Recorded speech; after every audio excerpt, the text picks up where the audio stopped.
জাতীয়তাবাদী আইনজীবী ফোরাম নোয়াখালীতে প্রথম গঠিত হচ্ছে।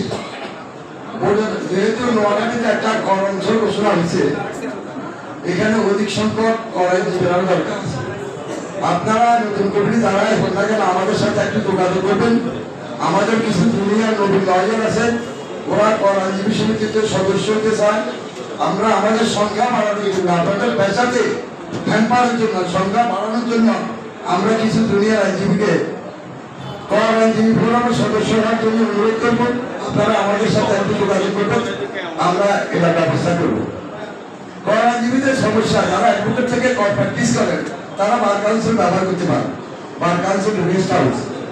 কিন্তু যারা অ্যাডভোকেট নয় তারা আইনজীবী হিসাবে প্র্যাকটিস করতে পারেন, কিন্তু বার কাউন্সিলের রেস্ট হাউস ব্যবহার করতে পারেন না। তো যিনি আজকে প্রধান অতিথি, উনি বার কাউন্সিলের আমাদের সম্মানিত সদস্য এবং একটা কমিটির চেয়ারম্যান।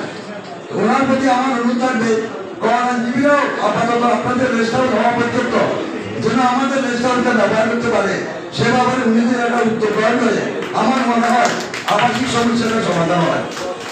আইনজীবী সমিতি নিজস্ব একটা ভবন তৈরি হওয়া পর্যন্ত বার কাউন্সিলের ভবন ব্যবহার করা যায় কিনা এই বিষয়ে আমাদের সমাজের প্রধান অতিথি অবশ্যই আজকে গুরুত্বপূর্ণ বক্তব্য দেবেন।